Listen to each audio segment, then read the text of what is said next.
exatamente isso. E existem alguns lugares especiais que ainda existem no planeta, pelo menos eu creio, que a partir do momento que você começou a fazer muita devoção, oração, esses encontros, reuniões, vão abrindo também portais, entre aspas, naturais, pela força da egrégora, que se sustentam ali enquanto aquela egrégora estiver mantida. Sim. E que às vezes ficam séculos depois, de tanta força que houve, que às vezes uma pessoa passa e vê algo diferente. Por quê? Porque ali foi aberto um portal atrás, um trabalho que hoje a gente não conhece. O Crowley, ele abriu um portal negativo lá no Lago Ness. Então, o monstro do Lago Ness seria o resultado de um portal das trevas. Seria uma criatura criada artificialmente, então? Que passou para o plano de cá através desse portal que ele abriu. E que muitas pessoas relatam, né? Que falam assim, tem muita coisa estranha lá, né? Veio de lá para cá e a casa que ele fez a abertura de portal é assombrada e tudo mais. Depois vocês pesquisem. É até um cantor de rock, né? Que é o dono da casa. Agora eu esqueci quem é o artista. Não é o Ozzy Osbourne, não, né?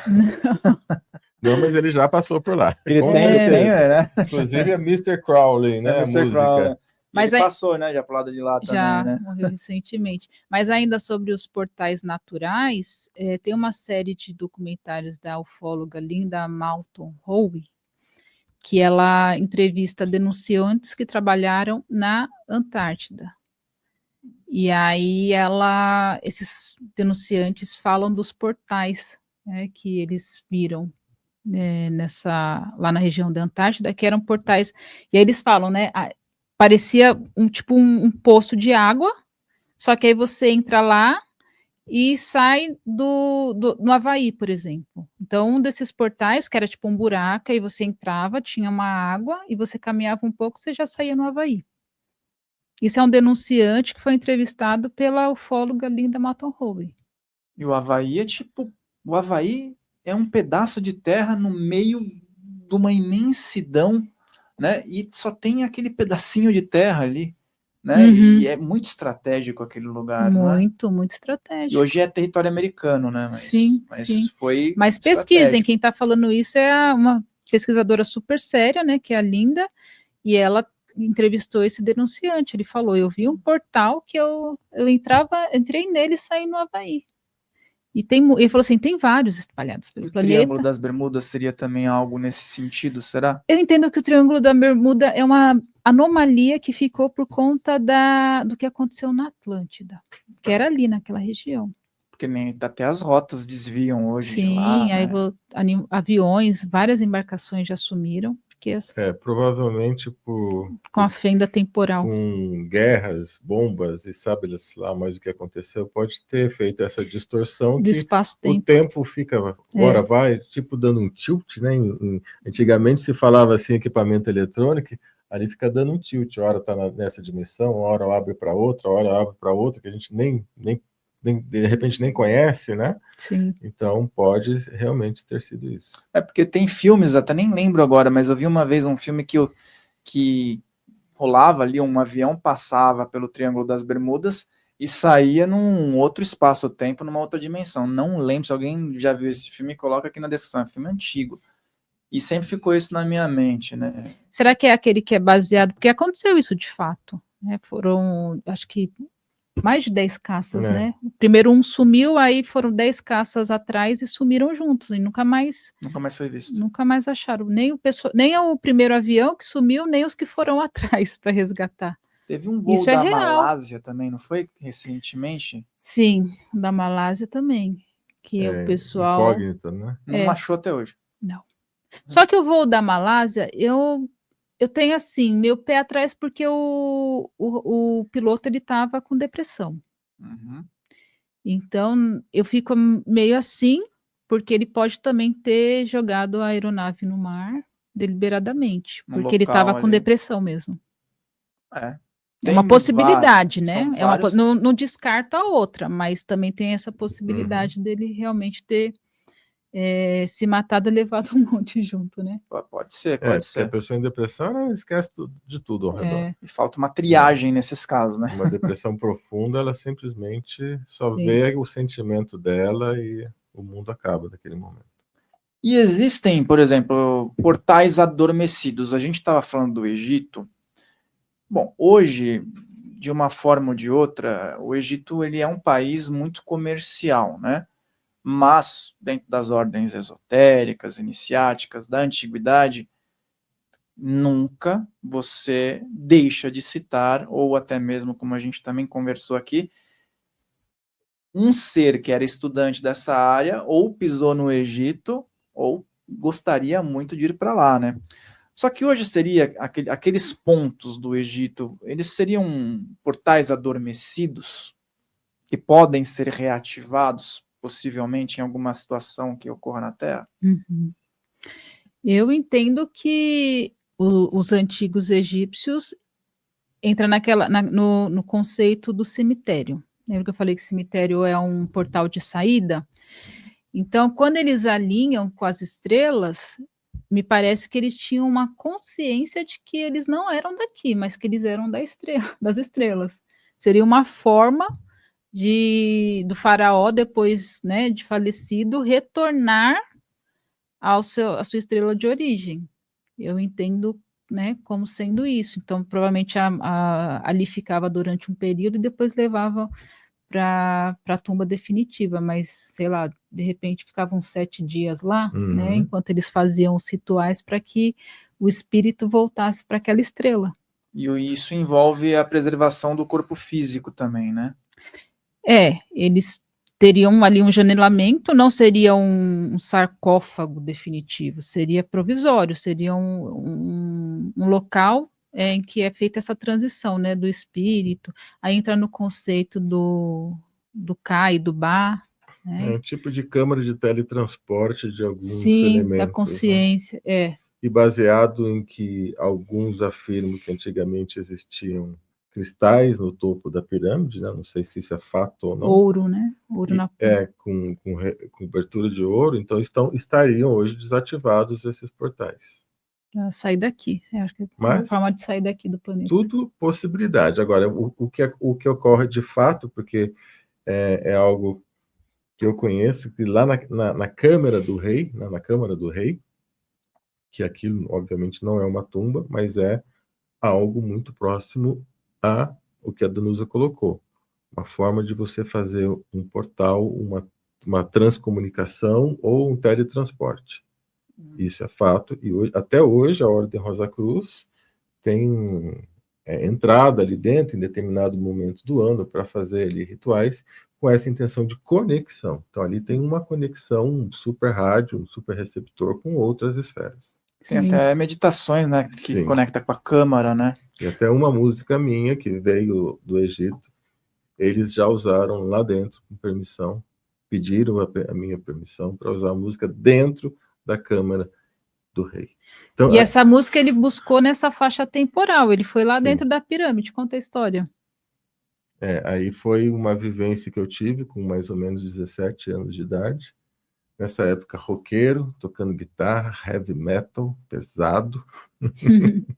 Eu tinha uma caixa de som que era uma pirâmide. Eu pedi para um amigo meu, que era marceneiro, ele fez uma caixa de som em forma de pirâmide, eu estava encostado nela, tocando guitarra. E aí eu apaguei. Dei uma cochilada e apaguei. Quando eu me dei por conta, era noite, eu estava num local com muitas pilastras, parecida com aquelas que nós vemos do Egito, né? Vi as estrelas, tocha para todos os lugares, e eu estava indo, só que neste momento eu estava lá. Já não era mais eu aqui, eu estava lá, indo para este ritual. Eu só não sei se eu ia participar, se eu ia ver, ou se eu ia oficiar o ritual, mas eu estava indo para o ritual, e lá dentro já estava tocando uma música. Só que essa música eu sabia que vinha de lá, mas ela não era assim como tivesse uma caixa de som que você vê que o som está vindo dali. Ela ecoava por todo o ambiente. Então é uma tecnologia diferente, é algo que hoje nós não temos. E todos aqueles sons que eu ouvi, eu falei, nossa, que coisa linda, que som bonito. Então, ao mesmo tempo eu estava lá, mas eu estava com o sentimento daqui, era como se eu fosse os dois, o de lá e o de cá ao mesmo tempo. Eu comecei a ouvir, repetir. A hora que eu ia entrar naquele templo, né, para ver o que tinha lá dentro, porque eu estava nos corredores indo até lá, não era a pirâmide, tá? Era ao lado da pirâmide. Aí eu voltei. Só que eu voltei com todo aquele som. Falei, eu preciso guardar. Peguei a guitarra e comecei. E gravei na guitarra. Ficou uns 10 anos guardado ali na guitarra. Depois, futuramente, comecei a ter tecnologia e gravei a música. Quando eu gravei a música, coloquei no YouTube. Maravilhosa O YouTube música. era quadradinho assim ainda, né? Eu comecei a receber, depois de um tempo, uns avisos, umas coisas que eu não sabia o que era. Tinha 222 mil visualizações. É uma coisa que na época não existia. Tipo assim, hoje seria milhões de visualizações. Aí o YouTube começou a me mandar mensagem, tinha pessoas fazendo comentários em árabe, pessoas fazendo comentários em egípcios, um brigando com o outro, e falando, não, isso não pode ser, não é assim. Aí eu falava, não, mas é que eu trouxe aqui o que eu escutei. Não é aquele den que a gente tem do Egito, era um negócio poderoso Diferente, demais. Era uma força, não era esses instrumentos aí de quase tribais, né, que a gente pensa que eles tinham. Não, eles tinham um poder ali muito fantástico. Eu tentei reproduzir nos instrumentos que eu tinha, né? Não é a mesma coisa, mas a frequência é a mesma. Ficou muito bom. Foi muito forte. Foi muito, tem ainda tem postado ainda? Tem. No seu canal? Esse canal não existe mais. Tem um canal novo. Seu canal no meu hoje canal teria. Novo tem. A música é Ancient Egypt, em inglês, Antigo Egito. Muito interessante. Muito Bom, legal. suas redes sociais vão estar aqui na descrição, assim como a da Dana. Depois que acabar aqui, pessoal, vocês vão assistir, tá Mas bom? isso provavelmente foi uma reintegração de vidas passadas, porque quando ele fala era eu, né? Então quando a pessoa fala era eu, geralmente é uma reintegração de vidas passadas. E eu já falei e falo, estamos diante do escriba sentado do Egito. Escriba sentado do Egito. Tem a imagem aí que eu mandei para a Gabi. Olha, pessoal. E estamos diante aqui de uma pessoa ficou bem famosa no Egito. A estátua dele está no Louvre. Olha só, eu não tenho essa regalia. Nós conseguimos trazer até aqui. Coloca aí, você em casa vai dar a sua opinião. A estátua veio andando até aqui. Foi portal. Portal, sim, com certeza. Portal. É que como está no Louvre, lá tem uma pirâmide, então a gente fez uma holografia. Né? Inclusive, vocês falaram do Louvre, tem portal ali também, né? Aquela pirâmide é estratégica, não é? Não, e a quantidade de artefatos que tem ali dentro também, né? Artefatos energéticos e tudo mais. Mas eu também trouxe música de outra realidade. A Danusa também. E eu gravei com o Celso. Gravamos lá no sítio, né? Foi uma gravação ao vivo, assim, que saiu na hora. Ela trouxe a música, passou para a gente trabalhou um pouco, fizemos uma gravação. A gente grava em estúdio ainda, né? Eu quero gravar em estúdio. Mas tem lá a gravação e a mensagem. Eu acho que seria muito importante você falar a letra da música, Sim, essa mensagem. Então, o processo foi o seguinte, eu estava em viagem astral e eu dou muitos saltos dentro dos sonhos, né? Então, cada salto que eu dou, eu entendo que eu estou acessando realidades mais e mais profundas. E nessa ocasião, eu acho que eu acessei uma terceira camada de realidade, estava bem profunda, assim, eu sabia o que eu estava fazendo, eu sabia que eu estava fazendo todo esse processo de viagem astral mesmo, e deliberado e intencional. E aí chega um momento que eu me deparo com... Eram 3 moças cantando em coral. E aí eu só ouvi elas cantando, né, com a voz angelical, pareciam 3 anjos. E elas cantavam: a luz do céu, a luz do mar, brilhamos feito estrelas lá no céu, a terra e o alto vão se encontrar, natureza clama ao seu altar. E eu parei assim, eu falei, gente, que música mais linda. Aí eu fiquei lá ouvindo, eu falei, eu vou esquecer. Na hora que eu acordar, eu vou esquecer. Eu falei, não, eu vou prestar atenção, porque eu quero trazer essa música. E aí, eu fiz todo aquele esforço, né? Eu falei assim, agora eu vou voltar pro corpo, porque eu quero trazer essa música. E eu voltei, eu acordei, no meio da madrugada. Aí pulei da cama, peguei o celular, aí gravei, para não esquecer. Aí voltei a dormir. Quando foi de manhã, aí eu lembrei, eu falei assim, caracas, aquela música. Ah, mas eu não acho que eu Eu levantei e gravei no celular. Não, eu acho que eu sonhei que eu levantei e gravei no celular. Não acho que eu tenha conseguido essa façanha. Vamos ver. Cheguei lá, estava gravado. E consegui, consegui trazer de outra realidade uma música. E aí eu tinha o refrão, aí tive que compor o restante. E eu não sou compositora, não tenho talento para cantar, nem nada do tipo. Male Male arranha um pouco no violão. Aí eu fiquei, caramba, eu pedi para a espiritualidade, eu falei assim, ai, por favor, me mandem o restante da música. Eu não sou compositora, vocês precisam me ajudar. E aí eu fui pedindo mesmo, na cara de pau. Falei, ai, vocês têm que me ajudar, eu quero o restante da música. Aí veio. E aí eu consegui compor a parte sem ser o refrão, e aí eu mandei para o Celso, né? Aí a gente começou a trabalhar na música, e no dia lá do encontro dimensional, a gente gravou. Aí ficou bem legal. Né, mas ainda, que nem ele falou, a gente ainda precisa produzir ela no estúdio, tudo certinho, precisa de mais arranjos também, porque, e como eu falei, eu não sou compositora, né, então eu achei algumas notinhas no violão, que talvez não sejam as mais ideais, então quem tiver interesse na música, que for da parte, a música está no meu canal do YouTube, e quem estiver assistindo o podcast, que for músico, tiver interesse em, de repente, montar um arranjo, aprimorar, pode me procurar, né? Uma Mandar melodia, então. Pode me procurar no e-mail, né, danusaaras@gmail.com, deixa o contato lá que eu entro em contato de volta, né, pra gente, acho que a música tem potencial da gente produzir. Bonita, bonita, quando você colocou ela, tem uma frequência bem interessante, né? Uhum. E quando você teve essa experiência, eu acho que muitas vezes a gente deixa passar porque a gente pensa que vai... Não, depois eu lembro, né? Não, sabia que eu nem ia lembrar. Por isso que eu fiz aquele esforço para acordar no meio da noite. Eu sabia, se eu for até de manhã, não vai chegar. Você acordou e você cantou para o celular e gravou ou você escreveu? Gravei um áudio para mim mesma. Isso daí é interessante, porque se deixar para depois... Aí você perde a melodia. E ainda você teve um bônus, porque depois você pegou a parte 2 ainda. A parte 2 eu pedi para a espiritualidade me mandar. Muito Falei interessante. assim, vocês me ajudem porque eu não sou compositor. E veio. Isso é muito bom, porque... E o aspecto das imagens que você teve nesse momento? Você teve frente a frente com algum símbolo? Tinha alguma aura? Você lembra das presenças que estavam junto? Ou você só recorda da música? Me parecia um prédio. E um prédio bem assim, prédio normal, como se fosse um prédio comercial mesmo, assim, nada de especial. E eu via aquelas 3 moças, e tinha um microfone no centro e as 3 cantando, né, como anjos. E aí eu parei e fiquei observando elas, e elas continuaram cantando e eu ali observando. Eu falei assim, eu quero essa música. Aí eu consegui trazer.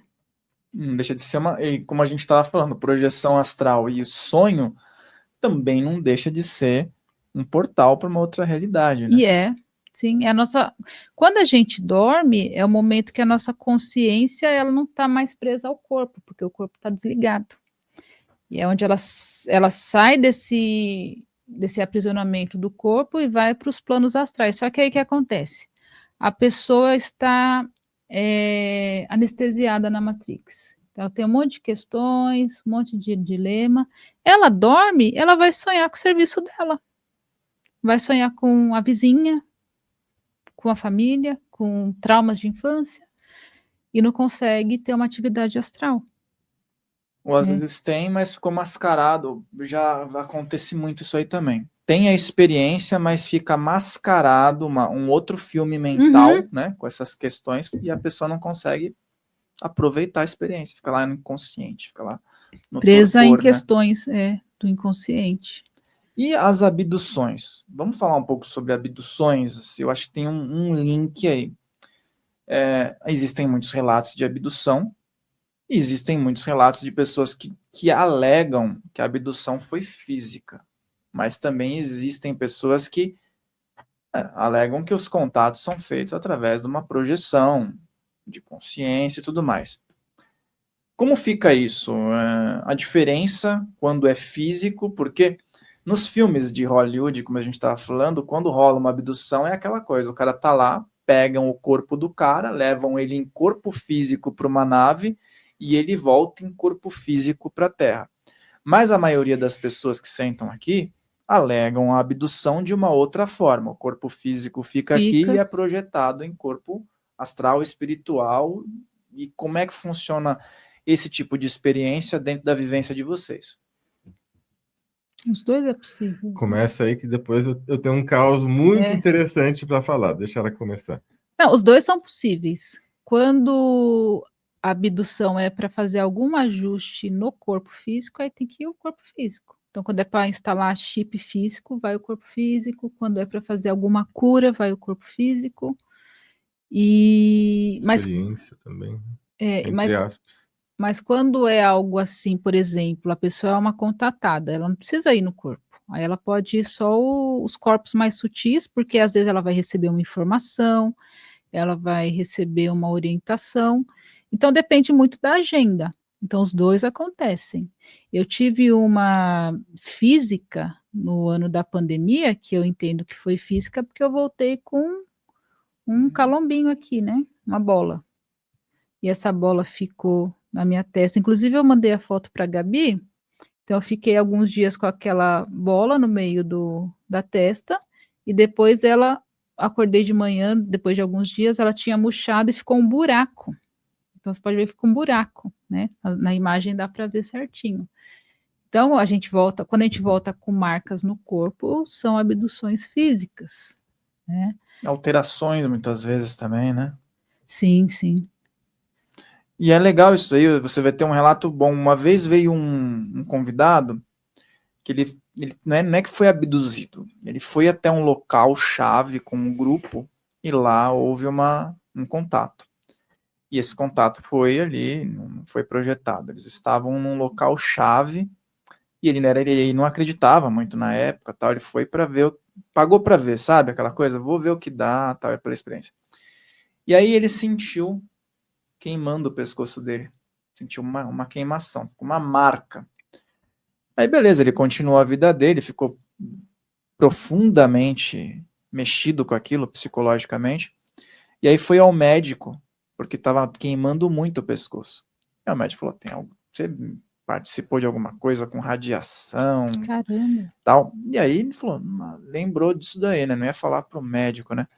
Aí depois ele fez vários exames e realmente tem um corpo não identificado, um chip mesmo ali, que toda vez que agora ele entra em contato, esquenta aquilo. Caracas. E é físico. E tem que lembrar também que existem as duas agendas, né? Existe a agenda das trevas e a agenda da luz também. Porque quando eles... E principalmente a agenda das trevas, 90% dos casos é para hibridização.